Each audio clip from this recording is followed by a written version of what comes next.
ہم نے باہر سے ہی دیکھ لیا تھا کہ فوجی غلام رسول، دلاور، عمران اور سرفراز کا چچا زاد بھائی سلمان سین میں بیٹھے ہمارا انتظار کر رہے ہیں۔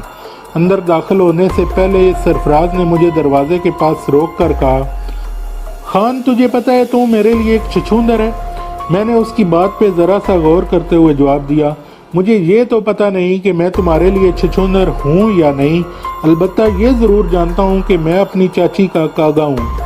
چلو مان لیا میں ایک چھچھوندر ہوں، مگر یہ بتاؤ تم کیا ہو؟ سرفراز نے کسمسا کر فوراً جواب دیا، میں ایک کرونڈیا سانپ ہوں۔ تم میری دوستی کے الگ میں پھنسے ہوئے ہو اور میں نہ تو تمہارے بغیر رہ سکتا ہوں، نہ تمہارے ان پھڈے بازیوں کی وجہ سے تمہیں برداشت کر سکتا ہوں۔ تم کہنا کیا چاہتے ہو؟ مجھے غصہ آ گیا۔ میں کیا کہوں، تم اپنی حرکتوں سے باز تو آنا نہیں۔ ابھی مشکل سے ایک ہی دن تمہیں یہاں آئے ہوئے ہوا ہے، تم نے آتے ہی ملنگ والا ماز کھول دیا ہے۔ خدا کے بندے، تم نے دنیا کو سدھارنے کا ٹھیکہ لیا ہوا ہے۔ تم اپنی نبیڑوں دودھوں سے واسطہ کم رکھو۔ دیکھو یہ سب لوگ تمہارے بلاوے پہ بیٹھے تمہارا انتظار کر رہے ہیں۔ کچھ کرنے سے پیشتر مجھے یہ ضرور بتاؤ کہ تم کیا کرنا چاہتے ہو۔ یہاں کے طور طریقے۔ میں نے اس کے منہ پر ہاتھ رکھ دیا۔ یار جی، میں کوئی ایسا کام نہیں کرنے جا رہا جو غلط ہو اور تمہارے لیے باعث بےعزتی ہو۔ میں تو وہ عام آپریشن کرنے جا رہا ہوں جو تم مقامی لوگوں کو بہت پہلے ہی کر دینا چاہیے تھا، لیکن تم لوگ تو صرف اپنے درد، اپنے گھر کے مسائل، اپنی ذات کے ساتھ دلچسپی رکھتے ہو۔ دین کے ساتھ کیا ہو رہا ہے، معاشرہ اور عوام الناس کس کھڈ میں گر رہے ہیں، اس سے تمہیں کوئی سروکار نہیں۔ یار ہم کیسے بے حس، خود غرض اور ظالم لوگ ہیں۔ ہم میں سے ہر مسلمان ایک دوسرے کا بھائی ہے۔ یہ ہمارا اپنا ملک ہے۔ ہماری سوچ یہ نہیں ہونی چاہیے کہ یہ غلط ہے تو ہوا کرے، ہمیں کیا۔ ہمیں ملک دشمن، سماج دشمن، اخلاق دشمن، قانون شکن اور اپنے دین کے دشمنوں پہ گہری نظر اور گرفت رکھنی پڑے گی۔ اب آؤ اس ملنگ کی جانب۔ میں اللہ کے فضل سے یقین سے کہتا ہوں کہ یہ مسلمان ہی نہیں، چہ جائے کہ تم لوگ اسے سید کہتے ہو۔ اگر یہ مسلمان ہوتا تو کم از کم متبرک نام اور حوالہ ایسی دیدہ دلیری سے استعمال نہ کرتا۔ تم نے بھی کچھ نہ کچھ پڑھا ہے، تاریخ کا مطالعہ اور دین کی کتابیں، پیغمبروں کے حالات پڑھے ہیں۔ اب تم ہی بتاؤ، خواجہ خضر علیہ السلام کی کون سی کشتی تھی جو یہاں انڈیا کی سرحد کے قریب اس ملنگ کے ڈیرے کے اندر ظاہر ہو گئی؟ یہ بکری والا قصہ بھی دیکھو۔ میں پورے وثوق سے کہتا ہوں یہ جعلسازی سے بکری کے بچے کی کھال پہ محمد رسول اللہ لکھا ہوا ہے، اور اس بچے کو حشیش یعنی بھنگ کے پتے کھلا کر نیم خوابیدگی کے عالم میں رکھا جاتا ہے۔ اس کے سارے چیلے چانٹیے، فراڈیے اور منشیات کے عادی ہیں۔ تم یہ سب کچھ اتنے وثوق سے کیسے کہہ سکتے ہو؟ تم نے تو ان لوگوں کو آج ہی دیکھا ہے۔ تم میں اور مجھ میں بس یہی ایک فرق ہے، تم اوپر کے پانی کی تھیلا مچھلی ہو اور میں اتھلے پانی میں تیرتا ہی نہیں۔